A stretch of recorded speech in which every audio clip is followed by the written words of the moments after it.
Hi there, welcome to the latest edition of RedArmy TV. In a fortnight that's seen 6 points out of 6 for the Boro. Can we make it 12 out of 12 over the bank holiday weekend? I wonder. Joining me on the sofa, two fantastic guests, two legends in their own right. Out there on the right-hand side is the RedArmy Rambler from the social show on Monday night is Mr. Phil Bullock. Phil, welcome. Thank you. And the legend that is gracing us, a legend in his own living room, Mr. Dave Roberts. Gentlemen, how are you? Good. Loads to talk about. We've got defenders crocked. We've got massive games over bank all the weekends, loads and loads to talk about. 6 points out of 2 games, mate. What's happening? I've got a nosebleed. We're on our way back up. Phil, we're going to start with you, mate. We were all there at Hull at home last week. We'll just quickly go over it. In my eyes, a bit of a dull game, to be fair, fellas. But I thought they came with a game plan. They started well. I thought we started well first 10 minutes, but they played well, Phil, didn't they? Yeah, I think they did. You've got it there. They came with a game plan. The game plan was to hold the ball, create as many chances as they can, and try and frustrate us. I don't mean us as in the players. I mean us, the fans, because I think any team that comes to us now, knowing how hostile it is at the Riverside, with the fans and what's going on the pitch, as long as they hold the ball and they do what they do, they're going to frustrate fans and we're going to get on the backs, and as soon as the players know that, it's added pressure. But that's what happens, isn't it? And we've tried to do it over the years. When you go to somewhere where they're having a real hell of a time, you try and frustrate them so the fans turn immediately. So it makes your afternoon a lot easier. So I mean, no surprise that they did that. Yeah. To be fair to them, I thought they came and stretched us, really. They tried to get in round the left and right back, if you like. Stretched us right across the pitch. And to be fair, up until the goal, which we're going to come on to in a minute, 25 minutes, I thought they looked, Dave, the more likely to score. Did you? It didn't surprise me. They're not the only team who've come and had a go, and teams who come and have a go seem to get stuff. Forest were in our faces from the start, and they went away with 3 points. Villa did the same. They bossed the game and they went away. So absolutely no surprise. Teams have done their homework and think if they stop us trying to perform in the early stages of the game, get stuck right in our faces, they'll get something out of it. Didn't turn out this time, but I wasn't surprised at the way they approached the game. No. I mean, I was sat in the stadium like you fellas, and the crowd was very apprehensive, wasn't it? Even at 1-0 up, we were very apprehensive, because they did come and have a battle. But the goal, Phil, Sombalonga, I've got it down as a scruffy goal, as these young kids say now, don't they? But it was sort of a scuffed effort, wasn't it? Do you know what? I didn't like. I saw it going to the back of the net, but I was almost in disbelief that we'd scored, because obviously we sit, I think it's northwest upper we sit, so other side of the pitch you don't really see a lot anyway. But it didn't look like anything threatening was going in, and that somebody on our team was going to run in and shoot and score. And when we saw the replay, it was a bit of a lackadaisical cross, and I think it was a stumble, and Britt managed to hold one of his legs back to sort of knock it into the back of the net. But I was surprised as anyone that the ball crossed the line. I watched on the replay. It looked like he'd missed it with one leg and sort of scuffed it in the other. Yeah, absolutely. Now, obviously, Dave, from where you sit in the old prawn sandwich, which I won't be next season, mate. I'm saving myself 120 quid. I'm moving. What do you make of the goal? Scruffy. Good description. Yeah. But that's what Britt does. Britt reminds me of the sort of striker Bernie Slaven was. Picks up loose bits inside the box. Any scraps he'll feed on. He's not a player who you play the ball up with his back to his defence and you're holding the ball, as we've played him predominantly since he's arrived here. So, no, look, we're delighted it was a scruffy goal. Yeah. It was the only goal of the game because it got us 3 points. If it came off the referee's backside and went in against Stoke City and that was the winner, I'd be happy with that as well. So, I don't care how they're going, mate. Scruffy or not. Yeah, I think it's great. A goal's a goal. I thought it was great for Sombalonga to score again. I mean, Phil, on your show on Monday night on the social show, there was a lot of debate on a Sombalonga. It got a lot of fans, messaging in and backs up, and the fans are sort of split, Dave, on a Sombalonga. It's not unusual for this season, is it? Fans being split. Yeah. Do you think that over the bank holiday weekend, 2 massive games coming up, do you think we'll see a Sombalonga up front again? No idea. You can't second guess Tony Pulis. I think he should be. I think he's our best striker. I think he should play every game, but I think we should play him to the best of his ability. Having somebody to feed off, somebody to slot the balls through for him to run on. But we'll never do that. We haven't done that in how many years now? 2 strikers up front, one feeding off the other. That's what a Sombalonga does. That's where he got the goals for Forest. He's not your back to a defender, play the ball, he'll hold it up, play it off for somebody. He's not that sort of striker. Will he start? Yeah, I hope he does. He got the goal against Hull, so Yeah, I was surprised. Let's play him against Stoke. Yeah, I was surprised, Phil, not to see Downing start. Bear in mind all the contract wrangles that we've been talking about. We've mentioned this. The fact that there was such an onus on this contract dispute being wavered and sorted out, with the hope that he was probably going to start every game from now till the end of the season. Then all of a sudden he's on the bench, and you're sort of like, hang on, fellas. We are still talking about the same team where the manager comes out and says, "I'm really disappointed Tav hasn't started enough games," and then he puts him on the bench the next game. Yeah. That's what we're talking about. I suppose, looking ahead to Stoke, Downing has to start, in my opinion, with the defensive crisis that we've got. Which we'll come on to very shortly. Yeah, I think he deserves a start. I don't think he deserves to be just thrown on, lumped up into midfield after we've taken a striker or two off and shored up the defence. I think for the fans now, I think they're going to be happy that Tony Pulis can't bring off attacking players to shore up the defence because we've got no defenders available. So that'll be interesting to see. But yeah, I do hope Downing gets a start and there's an assist or even a goal before the end of the season. Obviously, Dave, by what we've talked about, I thought for the neutral, Hull was the Hull game was a bit of a dull affair. You know, if I was a neutral sat in the stand, I would look at it and think that this is a poor day. Not many of them have been enjoyable, mate. They haven't at home, but just going back to Downing, I thought, and I think I messaged you during the game, that's how busy we were watching the football. I just thought Saviloff Downing on, because I thought Downing would have had a pop at their right back going up that left hand side. I don't know if I can see it sat in the stand. I don't know what the gaffer's seeing, but like I say, fellas, not much to talk about the whole game. Defence crisis. Now, I just want to touch on it, which is probably going to be a massive, massive problem now, Dave, from now to the end of the season. Friend injured. Ayala, as we know, stretched off, and then just came out today. Dale Fry. I don't know whether it was a calf injury. Torn calf or an Achilles. It's a bad torn calf. So he's going to be out. So he's gone for the rest of the season. He's gone for the rest of the season. Now there's 3 players who were figured in the majority of the games. Dave, what are we going to do next game? Well, we're gonna stick Shotton and Flint as centre 2, aren't we? Who's going to go outside? Well, that's where our wing backs will come in. Is he going to go 3 at the back? But again, who's going to sit alongside?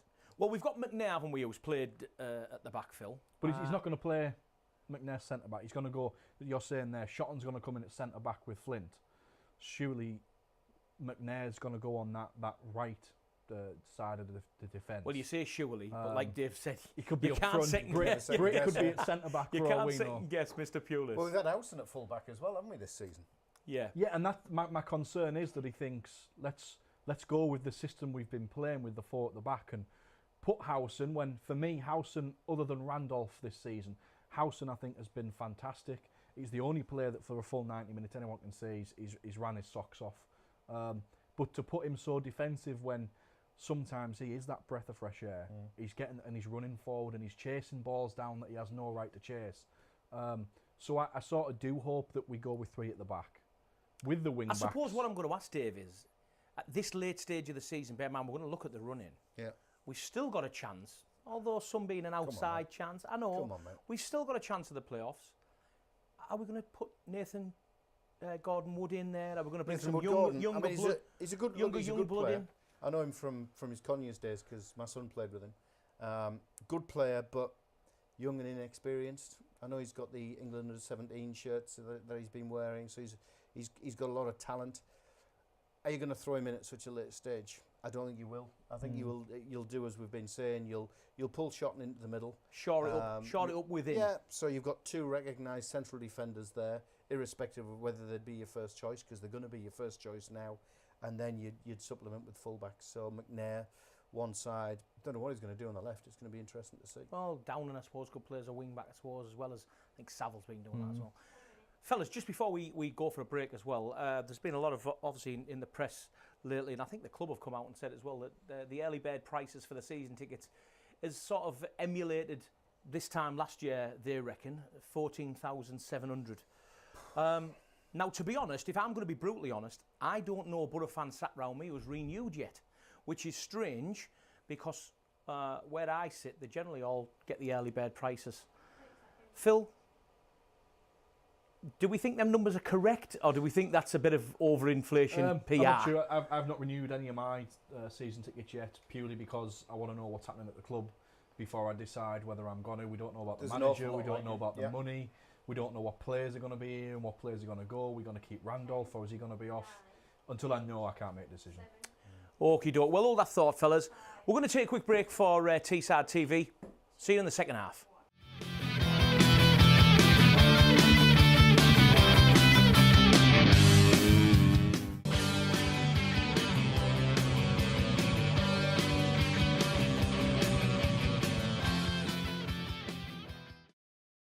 Welcome back to Red Army TV. You've got Phil and Dave on the sofa. Just before we go back to the Boro chat, just to let you know, we've got Red Army TV have got coaches going down to Forest on Bank Holiday Monday, and the last game of the season at Rotherham. So, you know, if you want to play us on the coach, just get in touch with us the usual ways. You know what to do.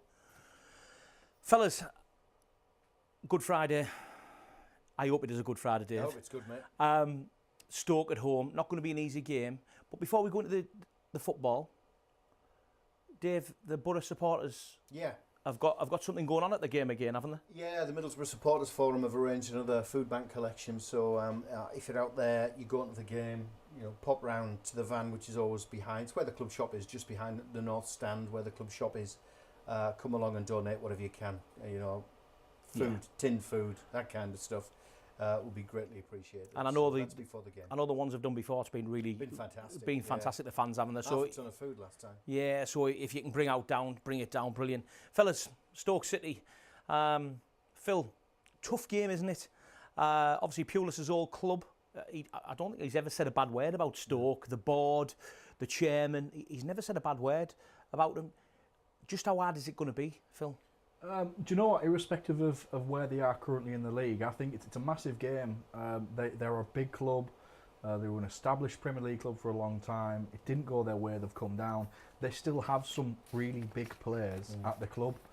It's just not for whatever reason, whether they're struggling to adapt to life in the Championship. But you know, players like Jack Butland, England internationals, they're all there. They're ready to play. They're ready to put on a performance. I was at the other fixture, the reverse fixture, a few months ago, should I say, and it was a hard 4-0, and that's because everything we did they cancelled out, and everything they did we cancelled out. We had chances to win it back then, and so did they. So I just hope that going into the game, we have our heads screwed on, and we know that 3 points is an absolute must. Yeah, and obviously some familiar faces, Dave, coming back. Danny Bard, what would we give to have him back in the side now? We need him at the moment, don't we? Like the defenders, he'll have a point to prove. He'll have the inside track. I'm sure he'll be asked all week about, you know, how will they line up? What sort of tactics will Pulis play? None of us know, so Bart won't, will he? You're right. They're a big club. They could turn anybody over if they click, but they haven't clicked this season, and they've had an indifferent run recently. I think 1 win in the last 4 or something like that. We've betted that. I don't see them being a force at the Riverside. I can see another Hull City will get a scrappy goal, we'll win it 1-0. That's what I'm hoping for, but we've got to be on our toes because they have got the players that can suddenly click and put in a performance. And a bit like you said in the first half, fellas, I think teams, not just teams, but managers come here now and set up and think if we can get a goal, the fans will get on. Get a goal early on. The fans will get on the gaffer's case, they'll get on the player's case, and it's like them having an extra man, isn't it, really? It is. I mean, I was just looking at the table earlier on. I mean, I think we're a point away from Bristol City, I think, but they've now got the game in hand, Phil, haven't they? Yeah, against Millwall. How crucial is that going to be? Up until a few weeks ago, it was the other way around. We had the game in hand. But then we went and lost luckily, 6 on the belt. Yeah, absolutely. And anything can happen. I don't think we're going to reach the heights of 3rd or 4th in the league by the time we finish. I think 5th or 6th now is probably our target.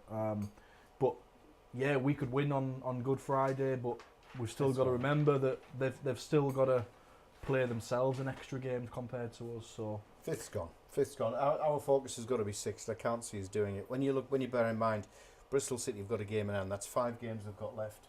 I think we'll come on to our predictions. We've gone through all the games as a group here at Red Army. We've come up with our predictions, averaged it all out across every individual view. If we are right, it means they can only win 2 games out of 5. Now, for a club who are in 6th spot at the moment and are scrapping for that playoff place, I think that's a big ask to hope that they mess up 3 games and they don't take points from them. I said earlier, and I've upset people, our season's over. I still maintain it is. I've got everything crossed that it isn't, but I've become a bit of a realist this season. I mean, and obviously over the bank holiday weekend, we've got another game on the bank holiday Monday, because they come thick and fast on this bank holiday Easter weekend. So not only do we have Stoke at home on a Good Friday, but then, Phil, on the back of bank holiday Monday, we've got to go down to Forest, which again is not an easy task, is it? No, it's not. It's one of these. It's a team that the last few seasons they've been up there, but not quite been able to do it. I think they had a good run earlier on in the season with Aitor Karanka. Grabham scored a few goals, a few much needed goals. I think they destroyed one team 5-0 or so, 5-1, something like that. It's another team where they've bought well over the summer. They've not gelled really all season, but it's starting to click in places. Again, there's no other way to say it. It's another must-win for Boro if we're expecting playoffs come the end of the season. Do we think, Dave, and again, like you said, we're going to come on to our predictions towards the latter part of the show, but are all last four games, are they all must-win games for us to just sneak over the line into the playoffs, or do you believe that we haven't got that 9 points in us? That 12 points in us. I don't think we've got that 12 points in us. I think Forest will be the big banana skin. I think that's where we'll let ourselves down. To answer the first question, they are all must win. If we want to be in the playoffs, we've got to win the last 4, and we still need a favour. If we don't win all 4 games, we need a couple of favours, and that's when you're really stretching. Now, I mean, Forest are about 7 points behind us anyway, but they're not going to sort of roll over, Phil, are they? They're going to want to win every single game. They're not going to do us a favour. So, will we go down there with the 2 up top, attacking again, or do you think he might revert back to that away style? Do you know what? I think it's only fair on Ashley Fletcher that he deserves a place in the starting lineup, and if he's adamant that Assombalonga has to start, then for me it's only fair that Fletcher does. Well, I think he will. I think he has to play both. I think even Blackburn, they linked up well to score the goal. Against Hull, they linked up. Yes, he wasn't as prominent, I don't think, Fletcher, but he was there and he was making runs that all of the fans could see. He was making these intelligent runs to pull defenders apart, and I think he's got a massive part to play, Ashley Fletcher, in every game we've got between now and the end of the season.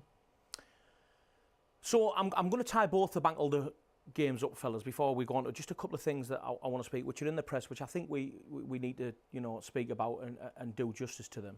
But Phil, can I have a prediction for the Stoke game, bank holiday, Good Friday? If we're going to win, it's going to be 1-0. It's going to be a scrappy. I'll go 1-0. Dave? Same. We're going to go 1-0. I'm going to sit on the fence and say Boro 2-0, right? But you know me, always the optimist. Aye. Always the optimist. Phil, I'll come back to you with Forest bank holiday Monday. Again, another tough game like we spoke about. Do you know what? I'm going to go draw. I'm on the fence there. I think it's a way. That's not helping us though, is it? A draw. Can't see who's winning. Can't see who's beating Forest down there. I can see who's beating Stoke, but I can't see who's beating Forest. Well, I think we're due a massive big game, so I'm going to sit on the fence again and say about a 3-0, Dave. At Forest? At Forest. You've been on. And you heard it here first. Before you came into the studio. You heard it here first. Ever the optimist. If we've got to win 4, we need to win big. Okay. Tony, you heard it here first. A couple of things I want to speak about, fellas. Just before we go, we've got about 3 or 4 minutes left of the show. There's been a lot of speculation in the media about our chairman, and he's named 3 clubs, Dave, about this fair play. Derby, Villa, Sheffield Wednesday. Derby, Villa, Sheffield Wednesday. And he's, in the want of a better word, ordered an investigation, really. He's called a meeting with the EFL for next week. What do you make of that?